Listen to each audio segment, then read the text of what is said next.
Hi all, இன்றைக்கி இந்த வீடியோவில் என்ன பார்க்க போகிறோம் அப்படின்னா பிளெண்டர் வாஷ்.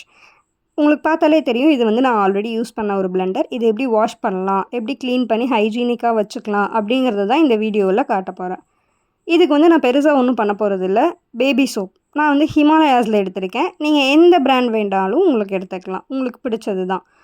அதை வந்து ஃபஸ்ட் வந்து பிளெண்டர் எடுத்து நல்ல ஒரு நல்ல நார்மல் ஒரு வாட்டரில் வந்து ஃபுல்லாக அதை வெட் பண்ணிக்கிறோம். வெட் பண்ணோம் அப்படின்னா நம்ம சோப் போட்டு யூஸ் பண்ணும்போது இன்னும் கொஞ்சம் கம்ஃபர்டபுளாக இருக்கும். அதுக்காக நம்ம ஃபுல்லாக வெட் பண்ணிவிட்டு சோப்ஸ் எடுத்து லைக் எப்போவும் போல் அதை நல்லா கொஞ்சம் நுர வர அளவுக்கு கலக்கி நம்ம வந்து அந்த பிளெண்டர் மேலே என்ன பண்ணுறோம், ஃபுல்லாக அப்ளை பண்ணி ஒரு 2 to 3 மினிட்ஸ்க்கு என்ன பண்ணுறோம் அப்படின்னா அண்ட் அரவுண்ட் அந்த பிளெண்டரை வந்து ஃபுல்லாக நம்ம வந்து வாஷ் பண்ண போகிறோம். இது வந்து கொஞ்சம் வழவழ அப்படின்னு தான் இருக்கும். பிகாஸ் பிளெண்டரும் ரொம்ப சாஃப்டாக இருக்கும். நம்ம யூஸ் பண்ணுற சோப்பும் போடும்போது கொஞ்சம் வளவளன்னு இருக்கும்.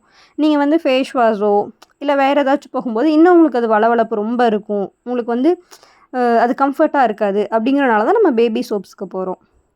இப்போ வந்து இதை ஃபுல்லாக கழுவிட்டு லைக் எகெயின் ஸ்க்வீஸ் பண்ணி எடுத்து வச்சுக்கலாம். உங்களுக்கு எத்தனை டைம் வேணுமோ அத்தனை டைமுக்கு ஏற்ற மாதிரி நீங்கள் 2 to 3 டைம்ஸ் கூட வாஷ் பண்ணிக்கலாம். எனக்கு ரொம்ப டஸ்ட் இல்லாதனால நான் 1 டைம் மட்டும் வாஷ் பண்ணி எடுத்துக்கிறேன். இதை வந்து இப்போ நம்ம ஃபுல்லாக ட்ரை பண்ண போகிறோம்.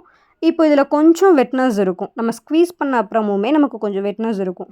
அதெல்லாம் நம்ம எப்படி ட்ரை பண்ணலாம் அப்படின்னா, we can take a tissues வச்சு அதை ஃபுல்லாக ஸ்க்வீஸ் பண்ணோம் அப்படின்னா கொஞ்சம் நஞ்சம் ஈரத்தன்மைகளும் வந்து ட்ரை ஆகிடும். இதை வந்து 1 டே நீங்கள் under fan, under roof, dust படாத ஏரியாவாக நீங்கள் வச்சு அதுக்கப்புறம் உங்கள் கிளைண்ட்டுக்கு போகும்போது எடுத்துகிட்டு போய்க்கலாம். Most of the time 2-3 blenders use பண்ணுறது பெஸ்ட். இதில் இன்னொரு முக்கியமான விஷயம் நம்ம நோட் பண்ண வேண்டியது என்ன அப்படின்னா, நம்ம நெயில்ஸ்லாம் வந்து கட் கண்டிஷன்ஸில் இருக்கணும். எனக்கு லெஃப்ட் ஹேண்டில் நெயில் இருக்குது. நான் அதை வந்து பெருசாக மைண்ட் பண்ணிக்க மாட்டேன். ரைட் ஹேண்டில் தான் நான் ஃபுல்லாக வாஷ் பண்ணுவேன். ஸோ வந்து நான் ரைட் ஹேண்டில் எப்போவுமே நெயில்ஸ் கட் பண்ணி தான் இருப்பேன். நெயில்ஸ் வந்து இருக்கும்போது நம்ம பிளெண்டரை வந்து டேமேஜ் பண்ணுறதுக்கான வாய்ப்புகள் நிறைய இருக்குது. இப்போ உங்களுக்கு பார்த்தாலே தெரியும் இந்த பிளெண்டர் எவ்வளோ க்ளீன்டாக இருக்குன்னு. நீங்கள் பிஃபோர் பார்க்கும்போதே உங்களுக்கு தெரிஞ்சிருக்கும் அதில் கொஞ்சம் கொஞ்சம் அழுக்கு இருந்துச்சு.